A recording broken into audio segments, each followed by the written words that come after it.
Eu estava dobrando roupa quando recebi a mensagem. Era apenas uma mensagem curta do meu filho, mas que me atingiu como um soco no peito. Por favor, não venha à minha formatura, mãe. Não quero cenas. A princípio, fiquei olhando para a tela, pensando que devia ter lido errado. Meu polegar pairou sobre a mensagem, esperando por uma segunda parte que amenizasse o golpe. Algum tipo de piada ou continuação que dissesse: brincadeira. Claro que você vem. Mas nunca veio. Prendi a respiração, relendo aquelas palavras várias vezes. Meu coração batia forte nos ouvidos. Sentei-me na beirada do sofá, com a roupa lavada esquecida, tentando entender o que acabará de ler. Que tipo de cena ele achou que eu faria? Seria o jeito como eu me vestia, minha voz, meu trabalho no supermercado? Ou talvez fosse só eu, minha presença, minha história, meu rosto? Talvez eu o envergonhasse agora. Talvez eu sempre o tivesse envergonhado, e eu fosse a última a saber. Digitei uma resposta: como assim? E apaguei. Digitei de novo: claro que não. Eu te amo. E apaguei também. O que eu deveria dizer? Este era o garoto que criei sozinha por 22 anos. Eu estava lá em cada joelho ralado, em cada feira de ciências, em cada noite febril. Preparei o lanche dele, vendi minha aliança para pagar seus livros didáticos e trabalhei em turnos dobrados para ajudá-lo a comprar um moletom escolar com o nome da universidade. Aquele moletom, que eu tinha dobrado minutos antes, ainda estava quentinho da secadora. Acabei respondendo com apenas 2 palavras: ok, entendido. Eu não queria culpá-lo. Não queria piorar a situação. Se ele achava que eu o envergonharia, talvez o melhor presente que eu pudesse lhe dar fosse o silêncio. Dobrei o resto da roupa lavada, cada camisa uma lembrança. Azul com a mancha de alvejante, ele a usou naquela turnê universitária quando tinha 16 anos. Aquela em que ele se virou para mim e disse: um dia eu vou subir naquele palco e te deixar orgulhoso. Orgulhoso? Eu sempre tive orgulho dele. Mas agora não tinha certeza se ele sentia o mesmo por mim. Fiquei sentado naquela casa silenciosa por um longo tempo. Não chorei. Ainda não. Eu estava atordoado demais para chorar, vazio demais, o tipo de silêncio que pressiona os ouvidos como se o mundo inteiro estivesse debaixo d'água. Olhei ao redor. Não havia beca e capelo pendurados na porta, nenhuma passagem aérea no balcão, nenhuma confirmação de hotel, apenas uma pilha dobrada de camisas, uma mulher cansada sentada ao lado delas e uma mensagem que havia mudado tudo. Foi nesse momento que percebi que estava sendo excluída do maior momento do meu filho. E ele nem achou isso cruel. Antes de começarmos, conte-nos nos comentários de onde você está assistindo. Não se esqueça de curtir, compartilhar e se inscrever para mais histórias impactantes. Porque esta é a história do que aconteceu quando fiquei em casa na formatura do meu filho e como ele disse meu nome na frente de 1000 pessoas com lágrimas nos olhos. Antes daquela mensagem, antes daquele silêncio, antes daquela solidão dolorosa no dia da formatura, havia algo mais. Havia nós, eu e Isaac, a dupla inseparável. Não éramos perfeitos. Longe disso. Mas éramos próximos de um jeito que fazia as outras pessoas pararem e repararem. Desde pequeno, Zack se agarrou a mim como um segundo coração. Depois que seu pai foi embora, quando Zack tinha apenas 3 anos, éramos só nós dois contra o mundo. Construímos um ritmo, uma pequena vida que parecia completa, mesmo quando tecnicamente não era. Todas as manhãs, eu acordava antes do amanhecer para me preparar para o meu turno no supermercado. Eu preparava o café da manhã para ele, ovos, se tivéssemos, torrada com açúcar e canela, se não tivéssemos, e colocava um bilhete na lancheira dele. Desenhos bobos, piadas de toque-toque, citações que eu achava que poderiam fazê-lo sorrir. Ele também os guardava. Certa vez, encontrei uma caixa de sapatos debaixo da cama dele, cheia de bilhetes amassados que eu achava que ele tinha jogado fora. Aquela caixa de sapatos me dizia que eu estava bem. Depois da escola, eu o buscava e íamos ao parque ou à biblioteca, ou sentávamos na cozinha fazendo a lição de casa juntos enquanto eu preparava o jantar. Eu fazia jogos com provas de ortografia. Ele me fazia rir quando eu estava cansada demais para manter os olhos abertos. Não era fácil, mas era nossa. O tipo de vida pequena e tranquila que parece simples por fora, mas guarda décadas de amor por dentro. Quando o dinheiro ficou curto, encontrei maneiras de fazê-lo render. Limpava casas nos fins de semana. Consertava roupas usadas com remendos e linha. Até aprendi sozinha a consertar canos com vazamento e a religar fusíveis queimados porque não tinha dinheiro para pagar um faz-tudo. Zack nunca reclamava.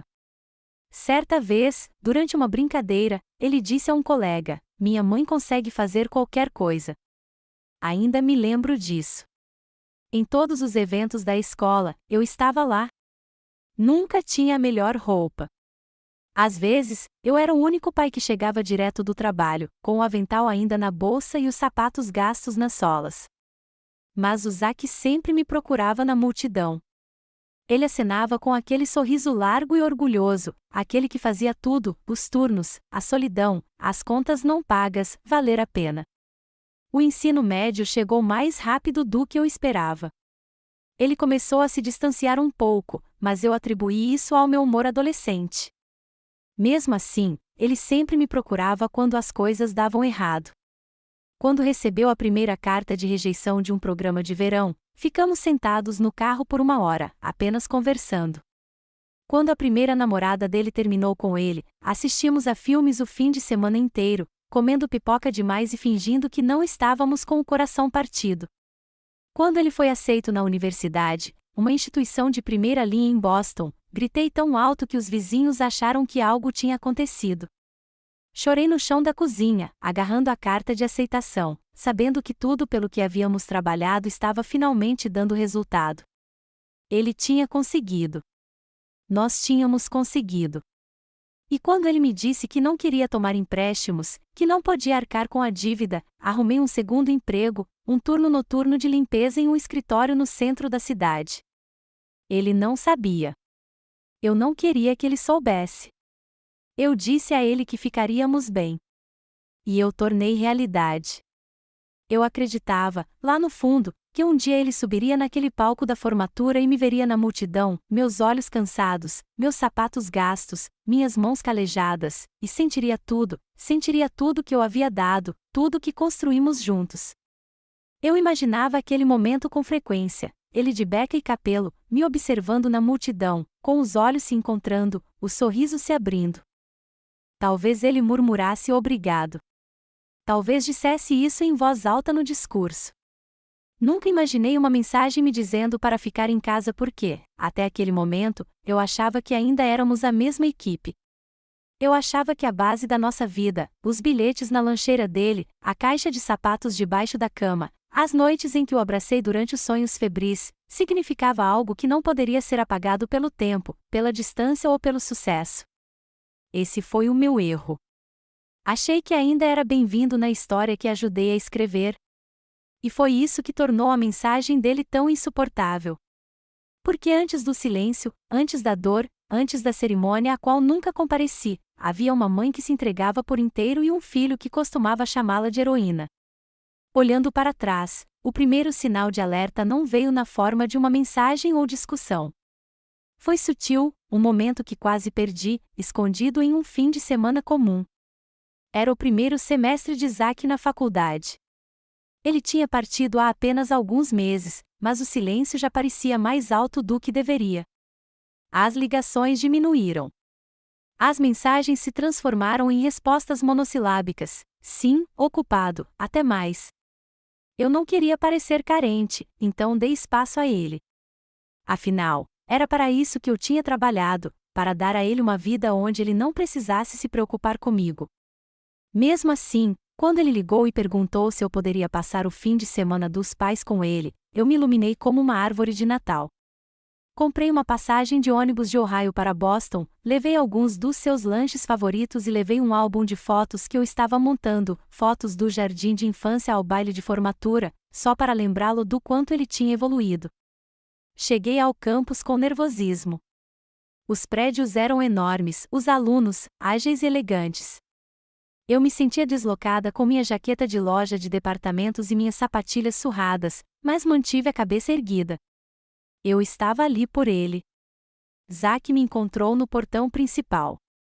Ele parecia diferente, mais velho, talvez, mais elegante, como o próprio campus. Ele me deu um abraço rápido, curto e distante, e depois me puxou, andando rápido. Vamos encontrar algumas pessoas do meu dormitório, disse ele. Só fique tranquila, ok? Claro, eu disse, tentando rir. Será que eu já não fui descolado? Ele não sorriu. Entramos em um pátio onde um grupo de amigos dele estava reunido, altos, rindo, vestindo jaquetas impecáveis e relógios caros. Zack me apresentou rapidamente, mal fazendo contato visual. Esta é minha mãe, disse ele, e então passou a falar sobre suas aulas. Um dos rapazes perguntou: a senhora também é de Boston? Balancei a cabeça. Não, de Ohio. Eu trabalho no mercado lá. Zack riu, de forma áspera e estranha, e disse: ela é meio que uma lenda de cidade pequena. Algo em seu tom de voz me irritou. O jeito como ele disse lenda soou como uma piada, não um elogio. Eu sorri, mas algo dentro de mim se apertou. Mais tarde naquela tarde, fomos a um café local. Ofereci-me para pagar, mas Zack se adiantou e apresentou o cartão sem olhar para mim. Você já fez o suficiente, disse ele, não de forma indelicada, mas com um tom que soava mais como dispensa do que gratidão. Enquanto nos sentávamos com nossas bebidas, tirei o álbum de fotos da bolsa. Fiz isso para você, só lembranças. Não se preocupe, nada de fotos da banheira do bebê. Ele olhou para o álbum e o deslizou de volta para mim sem abri-lo. Obrigado, mãe, mas eu realmente não preciso disso aqui. Sabe, o espaço é apertado. Foi o jeito como ele disse, como se fosse um fardo, um lembrete de uma vida que ele não queria exibir. Assenti, guardando-o de volta na bolsa, sentindo como se tivesse levado um brinquedo de infância para uma reunião de negócios. No caminho de volta para o dormitório, ofereci-me para acompanhá-lo até lá dentro, mas ele hesitou. Na verdade, eu vou por aqui mesmo, disse ele, parado a poucos metros da entrada do prédio. Olhei para ele. Tem certeza? Eu vim até aqui. Ele me interrompeu. É que tem gente por perto, e eu tenho coisas. Eu o abracei, mesmo ele não se inclinando. Eu disse que o amava, e ele murmurou também te amo por cima do ombro enquanto se afastava. Fiquei ali parada por um momento, segurando a sacola com o álbum de fotos intocado, observando-o desaparecer em um mundo que de repente me pareceu muito fechado. No ônibus para casa, tentei não chorar. Disse a mim mesma que ele estava apenas se adaptando, apenas crescendo. Inventei desculpas, novo ambiente, novas pressões, novos amigos. Talvez ele não quisesse dizer nada com isso. Mas, lá no fundo, uma vozinha sussurrou algo que eu não queria ouvir ainda. Ele tinha vergonha de mim, não por algo que eu tivesse feito de errado, mas por quem eu era, pela minha aparência, pelo que eu representava. Eu era o lembrete de onde ele veio, e ele estava tentando deixar isso para trás. Não foi algo barulhento. Não foi cruel. Mas foi a primeira vez que senti que não pertencia à vida do meu próprio filho. Uma rejeição silenciosa, uma porta que não bateu, mas se fechou silenciosamente. E eu nem bati de novo. Depois daquela visita ao campus, as coisas não melhoraram. Também não desmoronaram de repente. Teria sido mais fácil, talvez até mais gentil. Em vez disso, elas se desfizeram lentamente, como um fio puxado da bainha de um suéter velho.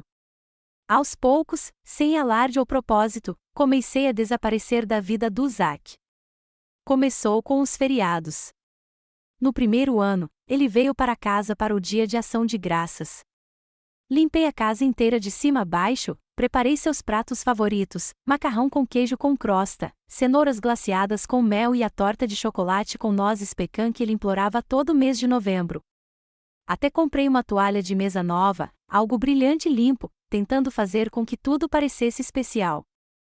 Ele chegou com sua nova namorada, Emily, educada, de lábios finos e constantemente checando o celular. Ela mal olhou para cima quando a cumprimentei. Zack me deu um beijo rápido no rosto, me chamou de mãe como se fosse um nome e não um substituto, e elogiou a casa sem olhar para ela. Durante o jantar, perguntei se ele tinha recebido o pacote de cuidados que enviei, biscoitos caseiros, meias de lã e um bilhetinho escrito à mão junto com uma foto nossa da formatura dele no ensino médio. Ele deu de ombros. Ah, sim. Foi legal, mas eu realmente não preciso mais dessas coisas. Emily riu e disse, o Zack não é muito chegado em coisas sentimentais. Assenti e sorri, engolindo a dor com um gole de vinho. Mas naquela noite, quando eu estava sozinha na cozinha lavando louça, abri a lata de lixo e vi o cartão que eu havia escrito, fechado, dobrado dentro do pacote, exatamente como eu o havia enviado. Não perguntei a ele sobre isso. No segundo ano, ele nem voltou para casa no dia de Ação de Graças. Disse que estava muito ocupado, com muitos trabalhos para entregar, e que a família de Emily o convidou para ir a Cape Cod. É mais fácil, disse ele ao telefone. Menos pressão, sabe? Eu disse a ele que entendia, e falei sério.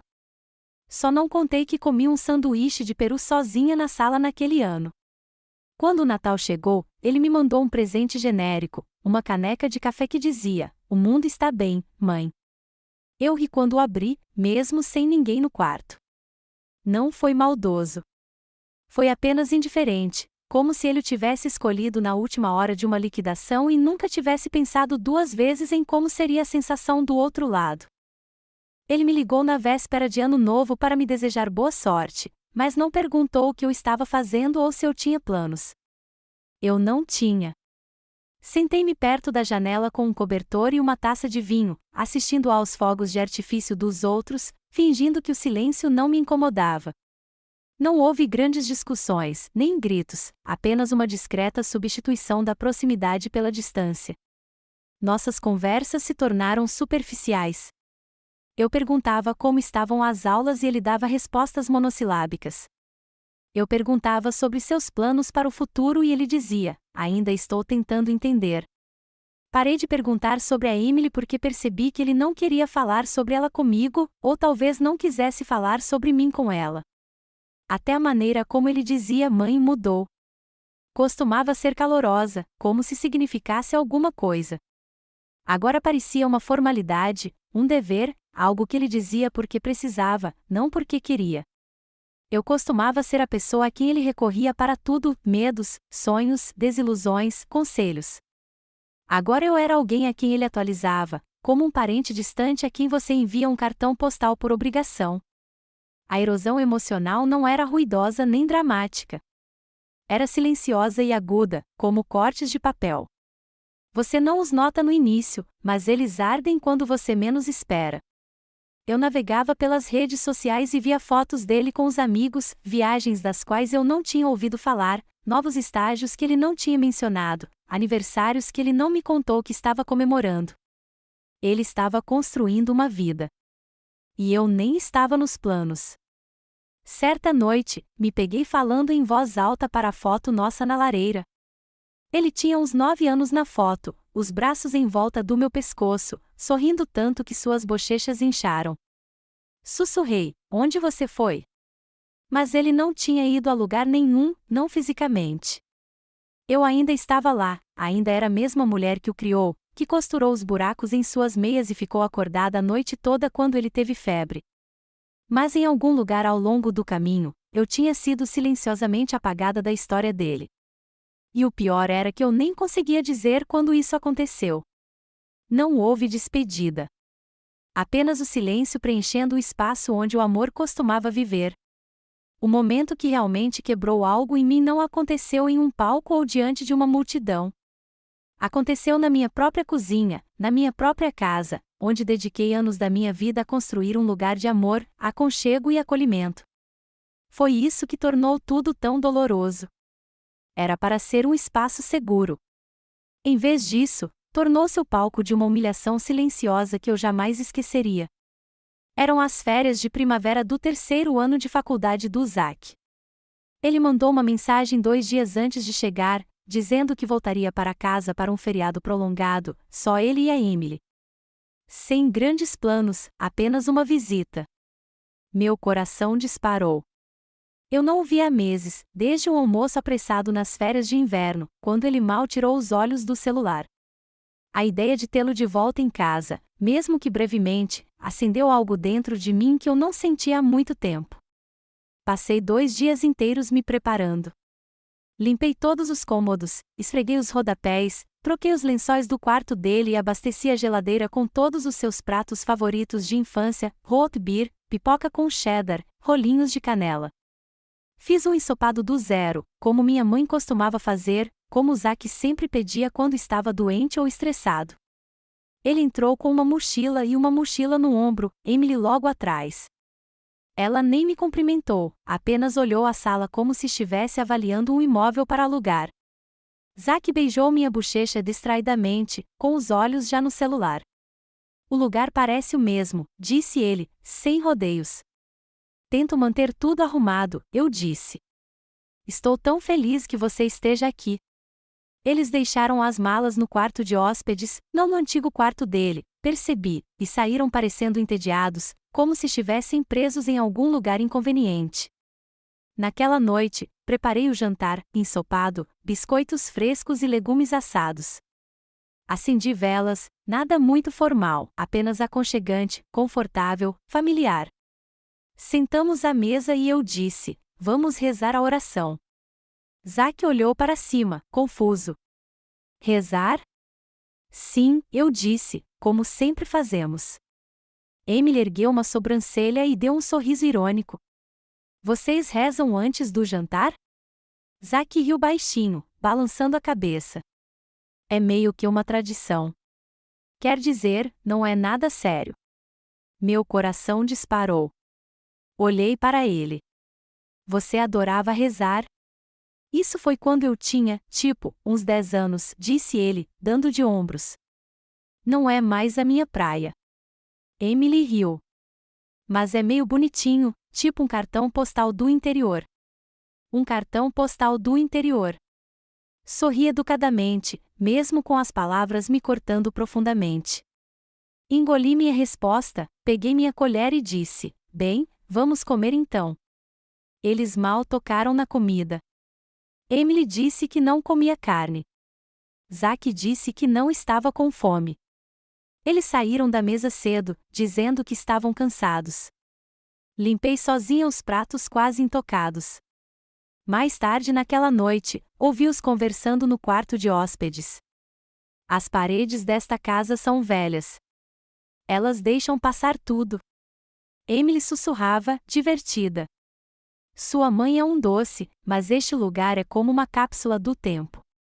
Sinto como se tivesse entrado em um filme da Hallmark dos anos 90. Zack riu. Eu continuo dizendo para ela se atualizar, mas ela está presa no seu jeito. Emily acrescentou, quer dizer, aquelas cortinas? E aquele ensopado? Mais risadas. Naquela noite, fiquei na cozinha escura, com as mãos na máquina de lavar louça, ouvindo-os rir da vida que eu havia construído com minhas próprias mãos. Não disse nada a eles. Na manhã seguinte, fingi que estava tudo bem. Fiz panquecas, servi suco de laranja e perguntei como eles dormiam. Mantive meu sorriso no lugar como uma armadura. Mas algo mudou, não neles, eles já haviam mudado, em mim. Pela primeira vez, parei de inventar desculpas para o Zack. Parei de me dizer que ele era apenas ocupado, apenas jovem, apenas se descobrindo. Pela primeira vez, percebi que, em algum momento, eu havia me tornado uma piada para ele. Uma piada doce e ultrapassada. Eu não estava apenas magoada. Eu estava envergonhada, não de mim mesma, mas de quanto de mim eu havia entregado a alguém que não me via mais com clareza. Não foi um tapa, nem um grito, nem uma traição dramática. Foi pior. Foi a rejeição casual de tudo o que eu já tinha feito, de tudo o que eu era. E aconteceu na minha cozinha, com um prato de ensopado intocado. Foi nesse momento que percebi que não estava apenas sendo deixada para trás. Eu estava sendo apagada. Depois daquela visita, algo dentro de mim ficou quieto, não morto, ainda não, mas quieto do mesmo jeito que uma casa fica silenciosa depois que os convidados vão embora, depois que as luzes se apagam, quando tudo que você consegue ouvir é sua própria respiração, o tic-tac do relógio e o peso que se instala quando você percebe que alguém que você ama não o vê mais como antes. Zack não disse nada cruel antes de ir embora. Não houve confronto, nem portas batendo, nem acusações. Ele me abraçou brevemente, disse obrigado por tudo e saiu pela porta com Emily. Ela nem se despediu. Mas não se tratava do que lhe disse. Tratava-se de quão leve foi sua despedida, como se não lhe custasse nada me deixar ir. Fiquei parada perto da janela enquanto eles saíam da garagem, acenando mesmo sem olhar para trás. Segurei o aceno até o carro deles desaparecer na rua, até não poder mais fingir que eles iriam voltar. Então voltei para dentro, fui até a cozinha e comecei a tirar a louça do café da manhã. O silêncio era tão alto que pensei em gritar só para cortá-lo. Em vez disso, sentei-me à mesa, com as mãos no colo, e apenas fiquei olhando para as cadeiras vazias. As velas do jantar de 2 noites antes ainda estavam na prateleira, meio queimadas. Os guardanapos ainda estavam dobrados com cuidado em seus anéis. Eu não tive coragem de guardá-los. E eu percebi uma coisa. Eu não era mais apenas uma pessoa excluída de partes da vida dele. Eu estava sendo gradualmente eliminada, de forma suave e silenciosa, como se não fosse mais necessária, como se eu fosse uma página de um capítulo anterior que não se encaixava mais na narrativa. Ele não me odiava. Ele simplesmente não precisava de mim. Talvez nem me quisesse. Eu não chorei naquele momento. Não houve explosão, nenhum desenrolar dramático, apenas uma espécie de silêncio pesado, o tipo que se instala quando você finalmente aceita algo que estava tentando não ver. Nas semanas seguintes, parei de entrar em contato, não como punição, não para brincadeiras, simplesmente porque não tinha mais energia. Eu costumava mandar mensagens de texto para ele a cada poucos dias, fotos engraçadas, atualizações, recados sobre um filme que nós dois amávamos. Ele costumava responder. Depois, parou. E eu recebia mensagem aos poucos, uma mensagem sem resposta de cada vez. Parei de enviar pacotes de carinho. Parei de me oferecer para visitá-lo. Parei de perguntar quando ele voltaria para casa. Parei de tentar. No trabalho, eu sorria durante meus turnos, empacotando compras para pessoas que provavelmente pensavam que eu era apenas mais uma mulher de meia-idade passando o tempo. Elas não sabiam que eu costumava ser o mundo inteiro de alguém, que um dia eu fui a heroína da vida de um garotinho. Agora eu era apenas uma nota de rodapé. Eu não estava com raiva. Isso me surpreendeu. Pensei que ficaria furiosa, que me sentiria traída ou indignada, mas tudo o que eu senti era cansaço, um cansaço profundo e doloroso. Certa noite, sentei-me na beira da cama segurando uma caixa de cartas antigas que Zack havia me escrito, cartões de aniversário, bilhetes do Dia das Mães, post-its da escola primária. Havia um em que ele tinha desenhado uma imagem minha com uma coroa e escrito, "Minha mãe é a rainha de tudo." Dobrei-o de volta na caixa e fechei a tampa com cuidado. Foi nessa noite que decidi algo, não por raiva ou vingança, mas por uma serena clareza. Eu estava farta de perseguir uma versão dele que não existia mais. Se a minha presença era algo a ser administrado, escondido ou pelo qual eu precisava me desculpar, talvez fosse hora de eu dar a ele o que ele claramente queria, distância. 2 semanas antes da formatura dele na faculdade, recebi a mensagem. Uma mensagem simples: "Oi, mãe. Só queria dizer que talvez seja melhor você não vir à cerimônia." Sem ofensa. Só acho que pode ser complicado. Não perguntei o que significava complicado. Não implorei. Não briguei. Respondi: "Ok, eu entendo. Eu te amo." Desliguei o telefone. Depois, fui até o jardim e arranquei ervas daninhas por 2 horas até minhas costas doerem e o sol se pôr abaixo da cerca. Todos presumiram que eu estaria na formatura. Vizinhos, colegas de trabalho e até minha irmã ligaram perguntando o que eu vestiria na cerimônia. Eu disse que não iria. Alguns pareceram surpresos. Alguns sentiram pena de mim. Mas eu não estava quebrada, não mais. Algo ainda estava vivo dentro de mim, uma pequena faísca enterrada sob as cinzas. E talvez, só talvez, este fosse o começo de algo novo. Porque às vezes você não bate a porta. Você simplesmente se afasta silenciosamente e a fecha atrás de você. O dia da formatura chegou como uma tempestade que eu previ, mas não consegui evitar. Eu sabia a data. Eu a tinha marcado num caderninho, circulado em vermelho, desde quando eu ainda achava que estaria lá, torcendo na plateia, chorando de felicidade enquanto meu filho atravessava o palco. Em vez disso, acordei naquela manhã em silêncio, sem voo para pegar, sem vestido estendido na cama, sem flores para carregar ou câmera para guardar, apenas a mesma velha caneca de café e o zumbido da geladeira enquanto eu olhava pela janela da cozinha para o jardim que eu tinha começado a cavar depois da mensagem dele, a mensagem que me dizia para não ir. O sol brilhava, quase de forma ofensiva. Parecia errado ter um dia tão lindo no calendário quando eu me sentia tão pequena, tão invisível. Eu ficava olhando as horas como se estivesse atrasada para alguma coisa, mas não ia a lugar nenhum. Por volta do meio-dia, fiz um sanduíche e sentei em frente à televisão, não para assistir à cerimônia, eu nem tinha certeza se ela seria transmitida, mas apenas para fazer barulho na casa, algo para preencher o silêncio, uma trilha sonora de risadas, um jingle comercial, qualquer coisa.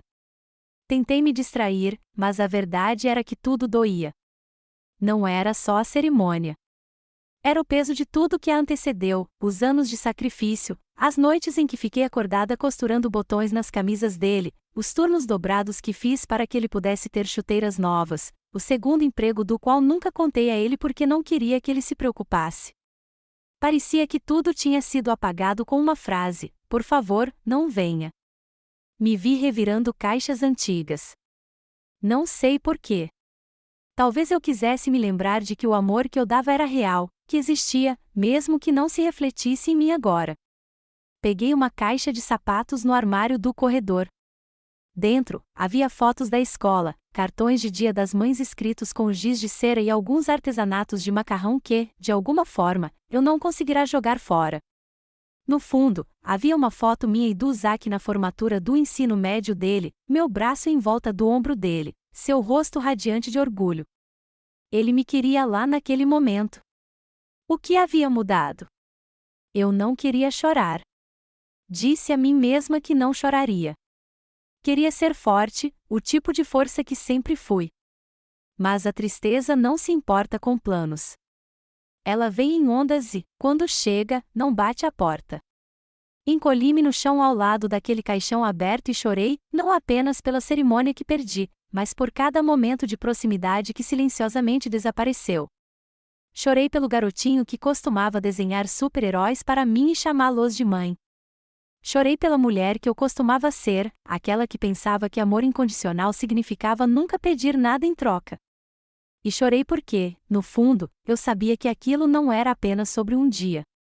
Era sobre ser deixada para trás, ser esquecida, ser levada a sentir que o amor era algo para se envergonhar, como se eu fosse algo para se envergonhar.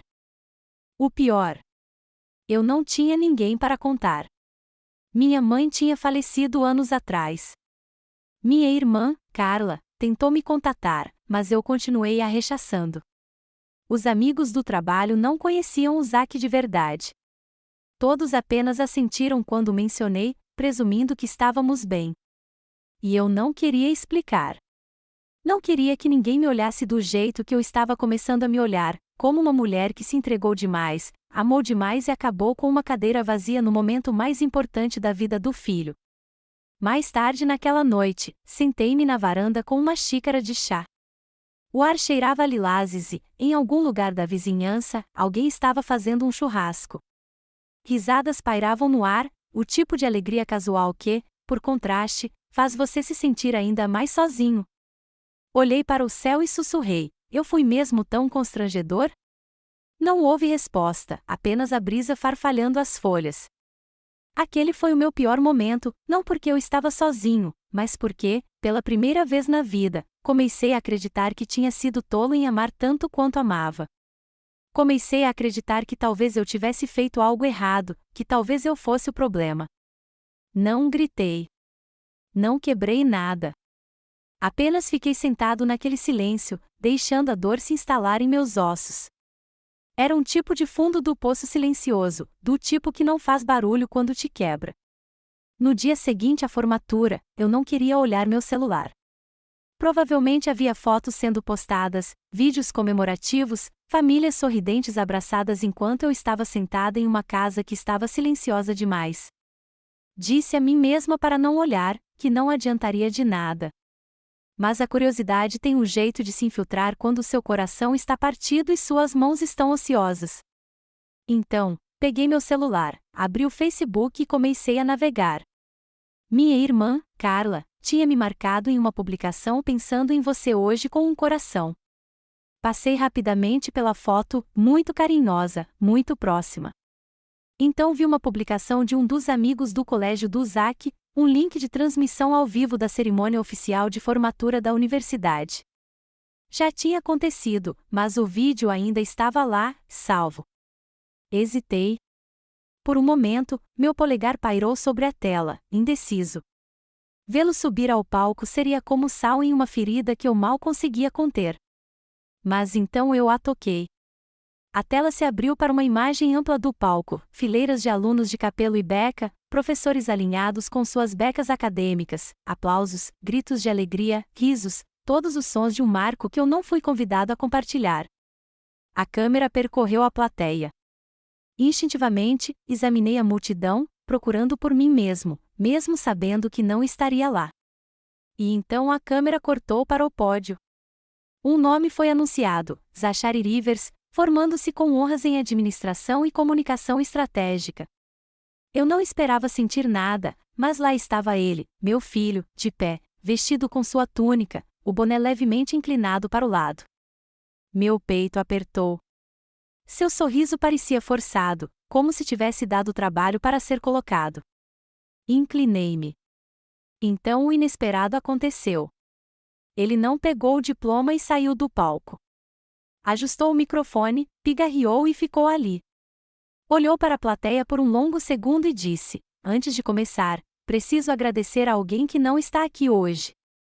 Fiquei paralisada. Ele agora segurava as bordas do pódio. Sua voz vacilou um pouco. Pedi para minha mãe não vir a esta formatura. A multidão ficou em silêncio. Zack expirou fundo, e vi seu maxilar se contrair da mesma forma que costumava fazer quando tentava não chorar durante partidas de futebol difíceis. Eu disse a ela que talvez fosse melhor, menos complicado. Eu tinha vergonha, não dela, mas do que os outros poderiam pensar, de onde eu vim. E nunca tive tanta vergonha de mim mesma quanto hoje. Minhas mãos começaram a tremer. Eu não sabia se pausava o vídeo, voltava ou jogava o celular para o outro lado da sala. Zack continuou, com a voz carregada de emoção. Minha mãe me criou sozinha. Ela tinha 2, às vezes 3 empregos. Ela pulava refeições quando o dinheiro estava curto. Ela faltava às consultas médicas porque não tinha dinheiro para nós 2 irmos. Ele fez uma pausa. Ela ficou acordada comigo quando eu tinha terrores noturnos. Ela me abraçou quando meu pai foi embora. Ela nunca reclamou, nem uma vez. Ele olhou para baixo por um momento, depois voltou a olhar para a multidão. E eu a deixei para trás. Ela não está aqui hoje por minha causa, porque eu tinha muito medo de como as pessoas me olhariam se vissem de onde eu vim. Mas minha mãe é a mulher mais forte, altruísta e extraordinária que já conheci. E eu falei com ela. Algumas pessoas na multidão aplaudiram, depois mais, e então todos. Fiquei ali sentado no sofá, paralisado, com o celular ainda na mão. Senti uma onda de algo que não sentia há semanas, não exatamente alegria, nem alívio. Era algo mais complexo, uma abertura silenciosa, uma libertação. Ele não disse meu nome, mas disse tudo o que eu precisava ouvir. Toquei de novo, só para ter certeza, não porque não acreditasse nele, mas porque precisava acreditar que talvez, só talvez, a pessoa que eu criei ainda estivesse lá dentro, em algum lugar. Em algum lugar por trás do polimento e da distância, em algum lugar por trás do orgulho e da pressão, o garotinho que uma vez me escreveu cartões de Dia das Mães com cola glitter encontrou uma maneira de falar novamente, publicamente, honestamente, sem que ninguém o obrigasse. Não foi um pedido de desculpas em forma de mensagem ou telefonema. Não foi pessoal, ainda não. Mas foi algo real. E foi nesse momento que a mudança começou, não nele, mas em mim. Porque antes eu acreditava que o havia perdido para sempre. Mas naquele discurso, naquele palco, para aquela multidão, meu filho abriu a cortina. E, ao fazer isso, deixou entrar luz suficiente para que eu visse que eu não era invisível. Eu ainda estava lá. Ele só tinha se esquecido de como olhar. Algo mudou depois que assisti aquele vídeo, não imediatamente, não como um raio ou uma revelação cinematográfica. Foi mais lento, mais silencioso, mais como estar no meio de um inverno frio e cinzento e, de repente, perceber que a neve está começando a derreter. Na manhã seguinte, não acordei com raiva. Também não me senti vitorioso. Apenas me senti consciente do silêncio na casa, sim, mas também consciente do calor retornando de algum lugar dentro de mim. O peso que eu vinha carregando havia semanas parecia um pouco mais leve. A tristeza não desapareceu, mas se assentou como poeira depois de uma longa tempestade. Preparei café e sentei-me à mesa da cozinha, a mesma mesa onde passei tantas manhãs chorando pelo que havia perdido. Só que, desta vez, eu não estava chorando. Observei a luz do sol entrar pela janela e pousar no chão ao meu lado. Aquela luz costumava ser forte, mas agora parecia suave. Abri meu antigo diário, aquele em que eu costumava escrever antes de as coisas ficarem pesadas demais. Eu não o tocava havia meses. A última entrada foi do segundo ano do Zack, uma lista de coisas pelas quais eu era grata.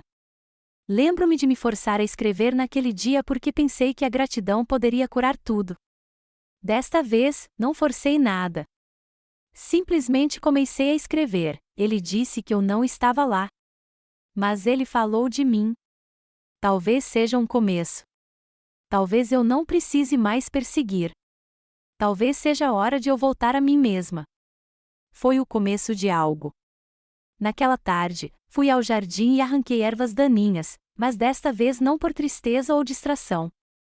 Plantei novas mudas, tomates, cenouras e uma fileira de girassóis que floresceriam no final do verão. Eu não cultivava girassóis desde que o Zack era pequeno. Eram os seus favoritos. Ele costumava chamá-los de flores felizes. Sorri com a lembrança, mas não senti a dor que geralmente a acompanhava. Era apenas uma boa lembrança. Depois, limpei o quarto de hóspedes, onde ele e Emily ficaram na última visita. Tirei a roupa de cama, doei a roupa de cama, aspirei os cantos e escancarei a janela. O quarto parecia um túmulo desde aquela visita. Agora, parecia um espaço que eu poderia reutilizar, não para eles, mas para mim.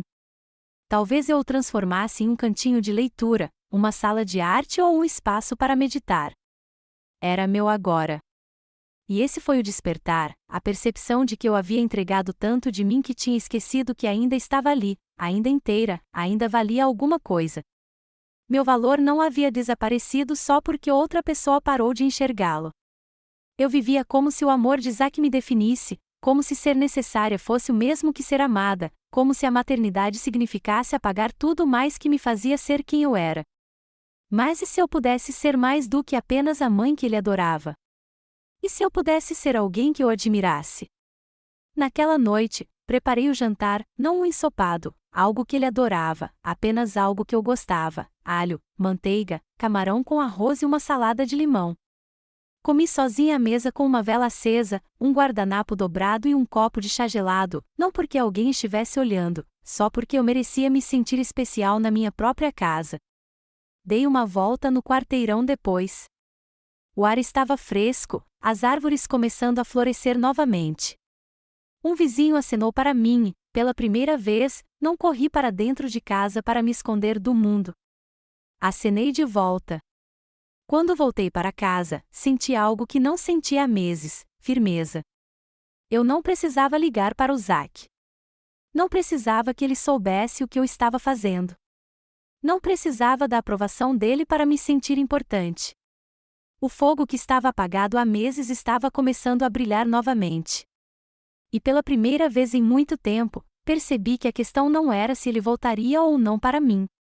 Era se eu voltaria ou não para mim mesma. Ele poderia estender a mão. Poderia não. Isso não estava sob meu controle. Mas eu poderia escolher parar de me encolher nas sombras da vida de outra pessoa. Eu poderia escolher crescer novamente, mesmo que fosse devagar, mesmo que ninguém percebesse. Porque às vezes o despertar não vem com um estrondo. Às vezes, vem com um suspiro. E eu finalmente estava pronta para dar um. Depois da mudança dentro de mim, daquele despertar silencioso, não contei nada a ninguém, nem ao Zack, nem a Carla, nem aos meus colegas de trabalho que perguntaram gentilmente se eu estava bem. Não postei citações inspiradoras no Facebook nem compartilhei vídeos sobre como resgatar a identidade. Não escrevi legendas longas nem enviei mensagens longas. Em vez disso, fiquei em silêncio, não por raiva, mas por intenção. Porque quando você finalmente começa a se curar, não precisa provar nada. Você simplesmente começa. A primeira coisa que fiz foi limpar o armário do meu quarto, não porque estivesse bagunçado, mas porque estava cheio de uma versão de mim que eu não queria mais carregar. Doei blusas que eu tinha guardado para o caso de o Zack me levar para jantar algum dia. Joguei fora o cachecol velho que a Emily tinha elogiado uma vez, o mesmo que eu usei na última vez que eles se visitaram, na esperança de parecer apresentável. Encaixotei sapatos que machucavam meus pés, mas me faziam parecer elegante. E comprei um par de tênis novo, nada chique, apenas confortável, algo com que eu pudesse caminhar quilômetros sem me machucar, porque planejava caminhar de novo, talvez não para longe de algo desta vez, mas em direção a algo. Comecei a ir ao centro comunitário às quartas-feiras. Eles ofereciam uma aula gratuita de aquarela. Eu não pintava desde o ensino médio e, na primeira vez que peguei o pincel, minha mão tremeu. Mas, na terceira sessão, eu já estava misturando minhas próprias cores e preenchendo a página sem hesitar. Certa vez, pintei um campo de girassóis, daqueles altos e altivos, e o levei para casa em uma moldura de papel prendi-o na parede acima da pia da cozinha, onde costumava ficar o antigo calendário da família. Também comecei a escrever no meu diário todas as noites, apenas algumas linhas. Em alguns dias, era algo banal, choveu hoje ou comprei mais cobertura morta. Mas em outros dias, algo jorrava de mim, sem filtros e com sinceridade. Ele não sabe que ouvi o discurso. Tudo bem. Não preciso de fita nem de holofote. Só preciso ficar acordada. Também abri uma nova conta poupança, discretamente. Eu queria fazer isso há anos, mas todo o meu dinheiro extra sempre ia para o Zack, livros, roupas, passagem de ônibus, compras. Era estranho pensar em dinheiro só para mim. Coloquei $100 para começar. O caixa sorriu e perguntou: algum plano para esta conta? Eu sorri de volta e disse: ainda não, mas haverá. E havia também o jardim. Todas as manhãs, eu saía descalço para a varanda com uma caneca de café e ficava ali, observando crescer. Os tomates começaram a dar brotos verdes. Os girassóis haviam brotado altos e retos. Acrescentei um alimentador de pássaros e observei os pardais e tentilhões começarem a me visitar. Era tranquilo. Mas, mais do que isso, era meu. Não mandei mensagem para o Zack, nem quando ele postou as fotos da formatura, nem quando a Emily compartilhou um post sobre a mudança deles para Chicago. Não precisei dizer nada. Não precisei fazer perguntas, dar indiretas ou enviar artigos que me lembrassem dele. Eu o amei intensamente, completamente. E ainda amava. Mas eu não precisava mais estar no seu campo de visão para sentir que tinha valor. A coisa mais poderosa que fiz foi a menor. Parei de esperar, esperar por uma ligação, esperar por um pedido de desculpas, esperar por um momento perfeito em que ele apareceria à minha porta e diria todas as coisas certas. Eu tinha vivido grande parte da minha vida na sala de espera do reconhecimento alheio. Agora eu estava construindo algo nos meus próprios termos. Carla percebeu primeiro. Ela veio até mim uma tarde com uma torta de limão e disse: "Você parece diferente." Dei de ombros e sorri. Talvez eu só esteja cansada de ficar triste. Ela me abraçou forte e não me soltou. E pela primeira vez em muito tempo, eu não me afastei. Quando ela saiu, preparei uma xícara de chá, saí e fiquei descalço novamente na varanda. O jardim estava florido. Um pássaro pousou perto do alimentador e cantou. Eu não falei. Não precisava, porque a armação já havia começado, não por vingança, não por uma grande revanche, mas por paz. E a paz não faz barulho quando chega. Ela apenas preenche o espaço onde a dor costumava viver e, silenciosa e confiantemente, se instala. Algo estranho acontece quando você para de perseguir as pessoas. Elas percebem, nem sempre de imediato, nem com um pedido de desculpas ou uma batida na porta, mas eventualmente, quando o silêncio se estende por mais tempo do que esperavam, quando você não aparece mais no fundo da vida delas, elas começam a sentir. Foi o que aconteceu com o Zack. Começou sutilmente, uma mensagem de texto, curta e cautelosa: "Oi, mãe. Espero que esteja bem. A formatura correu bem. Só queria saber como você está." Li e não senti nada, nem raiva, nem alegria, apenas uma calma sensação de conhecimento. Não me apressei em responder. Desliguei o telefone, preparei uma xícara de chá e fui lá fora regar o jardim. Uma hora depois, respondi: "Que bom ouvir isso. Estou bem. Espero que Chicago esteja te tratando bem." Era isso, sem perguntas, sem portas abertas, apenas um simples reconhecimento. No dia seguinte, ele me enviou uma foto do seu novo apartamento, paredes de tijolos aparentes, plantas no parapeito da janela. Parecia bonito, frio, mas bonito. Não respondi à foto. Ele não perguntou nada. Parecia que ele estava testando as águas, jogando pequenas dicas para ver se eu as puxaria. Mas não puxei. Eu não estava tentando lhe ensinar uma lição. Eu estava apenas finalmente vivendo uma. O poder havia mudado, não porque eu tivesse conquistado algo, mas porque eu havia parado de abrir mão de tudo. A versão antiga de mim teria visto as mensagens dele como um convite, um sinal para me incorporar novamente à sua vida, para provar que eu ainda era útil, ainda amorosa, ainda estava ali. Essa versão de mim não precisava de provas. No trabalho, comecei a fazer turnos diferentes, não para ganhar mais para ele, mas para economizar para um retiro de fim de semana que encontrei online, escrevendo e cuidando do jardim à beira do lago. Era caro, mas eu já tinha investido $200 na minha nova conta poupança. Planejei ir sozinha. Carla e eu começamos a caminhar juntas à noite. Ela também notou a mudança. "Você não vai mais esperar", disse ela certa noite, enquanto passávamos por roseiras floridas. Eu sorri. "Não, acho que já terminei com isso." Alguns dias depois, recebi um e-mail, não do Zack, mas da universidade dele. Aparentemente, ele havia me listado como contato de emergência, e agora eles estavam entrando em contato com pais de recém-formados para coletar depoimentos para uma campanha.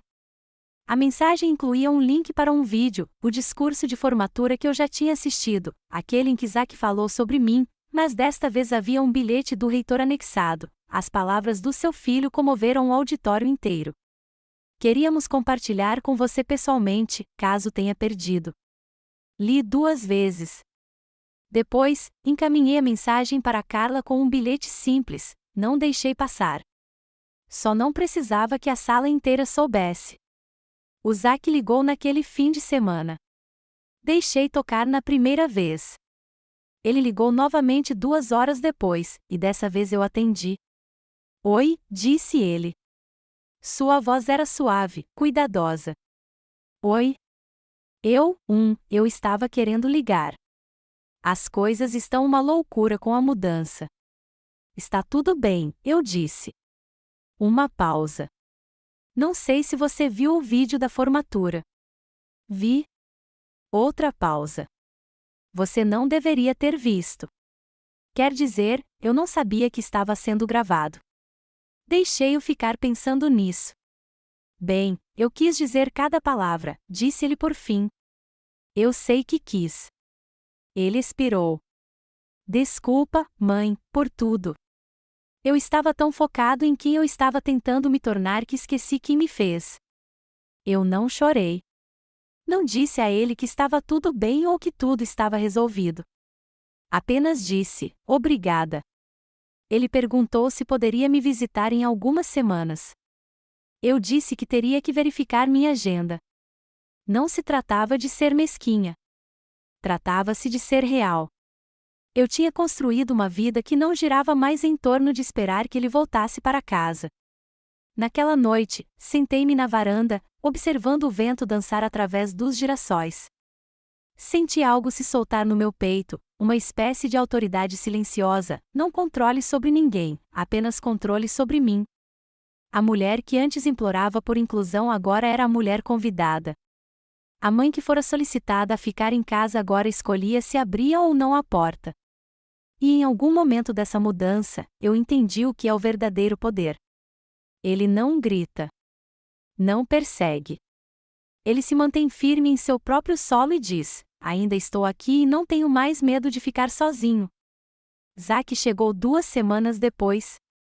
Ele ligou da entrada da garagem, não uma mensagem, nem uma batida na porta, mas um telefonema. Deixei tocar 2 vezes antes de atender. Uma parte silenciosa de mim ainda estava tensa, esperando a mesma dinâmica de sempre, ele pedindo algo, eu correndo para atender. Mas desta vez era diferente. Ei, mãe. Estou aqui, disse ele. Estou te vendo, respondi, olhando através da cortina. Ele saiu do carro lentamente, vestindo uma camisa azul marinho de botões e calça jeans. Parecia mais velho, mas não de um jeito ruim, apenas mais tranquilo. Não havia namorada em seu braço, nenhuma distração, apenas ele. Quando abri a porta da frente, não nos abraçamos imediatamente.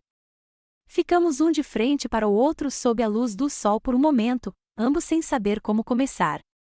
Não preenchi o espaço com conversas nervosas. Deixei o silêncio se prolongar. Foi ele quem o quebrou. Você pintou a porta, disse ele, apontando para frente. Costumava ser branca. Agora está amarelo girassol, eu disse. Parecia que era hora de mudar. Ele deu um leve sorriso e me seguiu para dentro. Eu tinha limpado, mas não do jeito performático de antes, sem velas especiais, sem demonstrações desesperadas de aconchego, apenas a minha casa como era, confortável, habitada e, mais importante, minha. Sentamos à mesa da cozinha, a mesma mesa que um dia fora posta para ele com seu ensopado favorito, a mesma onde eu chorei sozinha no dia da formatura.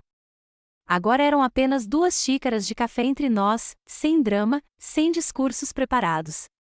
Então ele começou, olhando para a xícara. Eu falei sério na formatura.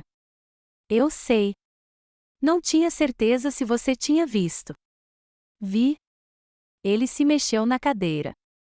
Eu fui um covarde. Não queria admitir que tinha vergonha, não de você, nem de mim mesmo, nem do que significava ser visto com alguém que não se encaixava na imagem que eu buscava. Lá estava, não apenas culpa, mas posse. Assenti. Essa vergonha não veio de mim, Zack. Veio de quem você achava que precisava ser para ser aceito. Eu nunca pedi para você ter vergonha.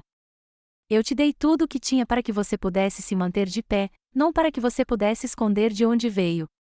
Ele ergueu os olhos, brilhando. Eu sei disso agora. Ficamos sentados por um momento, deixando aquela verdade respirar. Então, ele enfiou a mão na bolsa e tirou um livro fino e encadernado. Deslizou-o sobre a mesa. O que é isso? Escrevi sobre você, disse ele. Começou como um projeto de aula, mas continuei trabalhando nele. Enviei para algumas editoras. Uma pequena editora o comprou. Estão chamando de um livro de memórias híbrido. Virei o livro nas mãos. O título dizia asterisco acento na última fileira asterisco. Ele pigarreou. É sobre como eu fiz você se sentar nas sombras e como eu estava errado. O último capítulo é a sua história, não a minha. Minhas mãos tremiam levemente enquanto eu folheava as páginas. Não se tratava da publicação. Nem mesmo da escrita. Tratava-se de ser vista, finalmente, por completo, sem nada escondido ou suavizado. Quero que você saiba, ele disse gentilmente, que não estou aqui para apagar o que aconteceu. Não posso, mas quero reconstruir, se você me deixar. Respirei fundo. Não sou a mesma mulher que esperava ao lado do telefone, disse eu. Não sou a mesma mãe que largava tudo por migalhas de afeto. Eu ainda te amo. Isso não mudou. Mas não preciso que você resolva isso para mim. Já comecei a me curar. Ele assentiu, visivelmente emocionado. Quero te encontrar onde você está agora, não como você costumava ser. E assim, de repente, a situação virou, não em domínio, mas em compreensão. Não foi um reencontro construído sobre culpa. Foi um reconhecimento de crescimento. Ficamos ali sentados por mais 1 hora, conversando como adultos que se respeitavam, não mãe e filho presos em velhos papéis, mas duas pessoas que escolheram se reconectar em termos honestos. Quando ele foi embora, me abraçou mais longamente do que nunca. Não pediu para passar a noite. Não tentou fazer com que fosse perfeito. Simplesmente disse: volto em breve, se você concordar. E pela primeira vez, não me senti como uma mãe esperando na janela. Me senti como uma mulher em seu poder, sendo escolhida, não necessária. E isso, por si só, foi a revelação que eu nunca imaginei que viria. Algumas semanas após a visita de Zack, recebi um e-mail de uma mulher chamada Dana Levy. Ela se apresentou como editora de uma editora pequena, mas em crescimento, sediada em Vermont. Ela havia lido as memórias de Zack, *The City in the Back Row*, e queria falar comigo pessoalmente. Sua mensagem foi calorosa e curiosa: seu filho fala de você com tanta complexidade e reverência. Estamos planejando uma campanha focada em mulheres anônimas cujas histórias moldam a vida de pessoas extraordinárias. Você estaria aberta a uma conversa? No início, hesitei. Não tinha certeza se queria fazer parte da narrativa de Zack novamente. Por tanto tempo, eu fui a força invisível, o fantasma no fundo que cozinhava, se sacrificava, suportava, e não tinha certeza se estava pronta para entrar na luz agora que o mundo estava assistindo. Mas a curiosidade venceu. Marcamos uma videochamada. Dana apareceu na tela, uma mulher alegre de quase 40 anos, com olhar penetrante e riso fácil.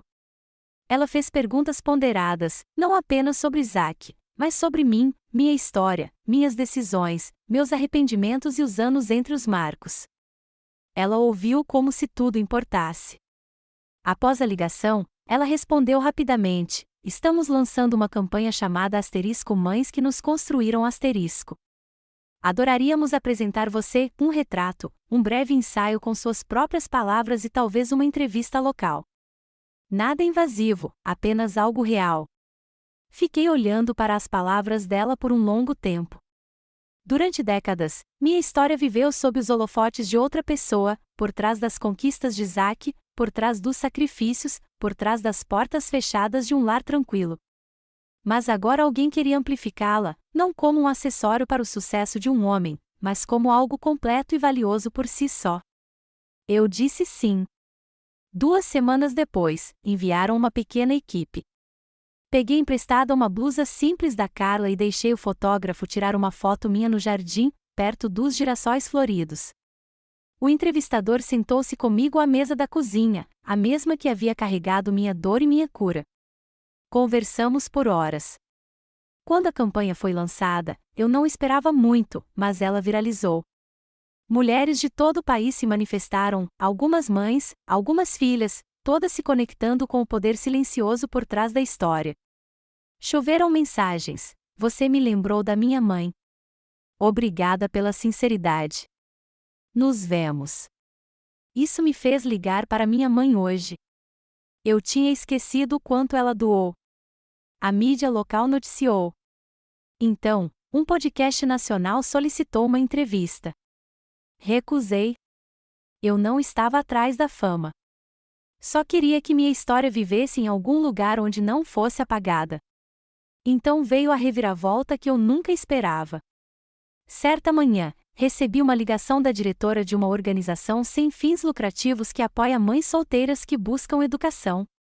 Ela tinha lido o artigo, visto meu retrato e queria batizar seu novo fundo de bolsas de estudo com meu nome, Bolsa de Resiliência Marlene Rivers. Eu tive que me sentar. Uma mulher que antes ficava acordada à noite se perguntando se era de mais ou de menos, a quem diziam: por favor, não venha, agora tinha seu nome associado a um legado de oportunidades, não apenas para um filho, mas para dezenas, talvez centenas, de crianças cujas mães travavam as mesmas batalhas invisíveis que eu travei. Liguei para o Zack naquela noite. Ele ficou quieto na linha enquanto eu lhe contava sobre a campanha, o artigo, a bolsa de estudos. Uau, disse ele.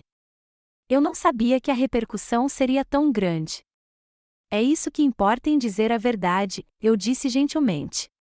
Ela se espalha, nem sempre rápido, mas eventualmente encontra seu caminho. Ele pigarreou.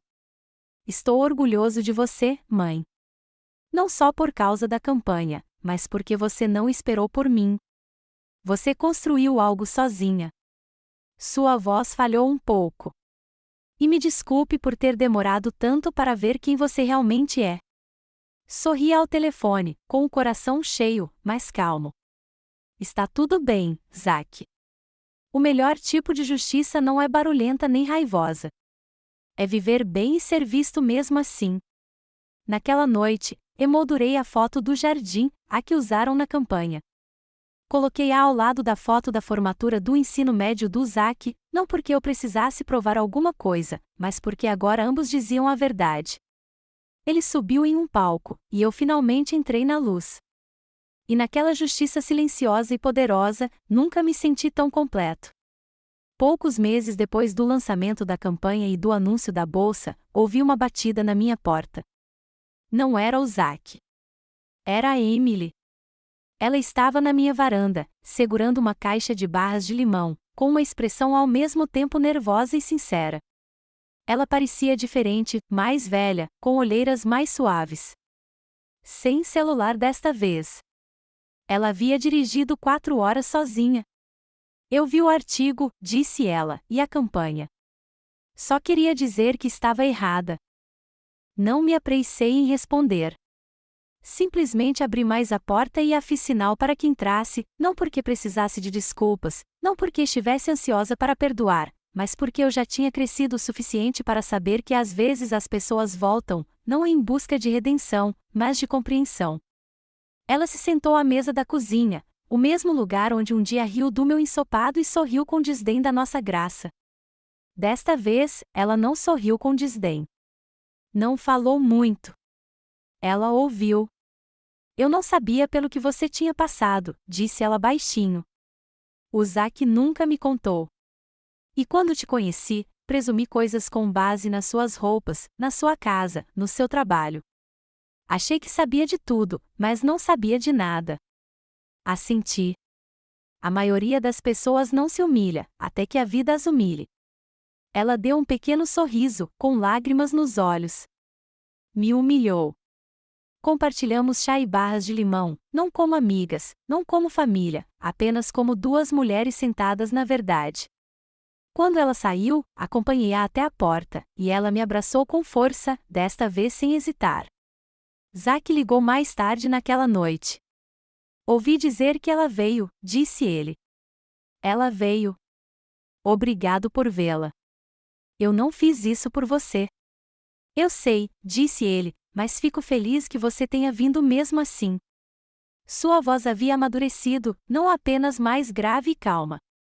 Ele falou sobre seu trabalho, sobre como havia começado a ser voluntário na mesma organização sem fins lucrativos que batizara a bolsa em minha homenagem. Ele não ligava com tanta frequência quanto alguns filhos costumam ligar, e tudo bem. Nosso relacionamento não se baseava mais em comunicação constante. Construía-se em respeito conquistado. Ele não precisava mais voltar para casa todos os feriados, e eu não ficava sentada à janela esperando.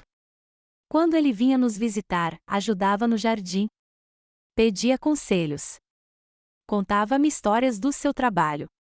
E riríamos juntos novamente, não como antes, mas melhor, como duas pessoas que aprenderam o quanto custa o amor verdadeiro.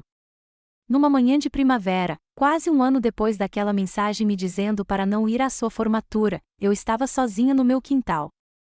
Os girassóis tinham florescido novamente, altos, dourados, sem vergonha. Observei o vento passar por eles como dedos penteando cabelos. O alimentador de pássaros balançou suavemente, e um cardeal pousou para bicar as sementes. Eu sorri. Eu tinha lido em algum lugar que cardeais significavam que alguém estava cuidando de você. Talvez fosse verdade. Talvez eu estivesse apenas em paz. Lá dentro, meu celular vibrou com novas mensagens. Uma estudante do Texas havia ganhado a bolsa de resiliência Marlene Rivers e queria me agradecer. Ela estava estudando para ser enfermeira, mãe solteira, e disse que minha história a lembrava de que ser ignorada não significa ser indigna. Respondi: você não é invisível. Continue.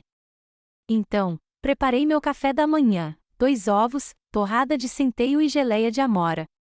Servi um copo de suco de laranja e sentei-me à mesa da cozinha. Desta vez, sozinha, mas não solitária. Olhei para a parede à minha frente. A foto emoldurada do jardim estava pendurada ali, a que usaram para a campanha. Abaixo dela, eu havia acrescentado uma citação de um dos meus registros no diário: eu não sou o que ficou para trás. Eu sou o que sobreviveu. Eu não precisava de um encerramento como antes. Não precisava de um final perfeito ou de um relacionamento perfeito. O que eu tinha era mais profundo, um senso de identidade que não se desintegrava mais em silêncio, um amor que não era desesperador, uma paz que não vinha dos outros, mas de mim. Porque, no fim das contas, a história não era sobre ser convidado para uma formatura. Era sobre aprender a se levantar do assento da última fileira e finalmente ocupar seu lugar na frente, mesmo que você tivesse que construir o palco sozinho.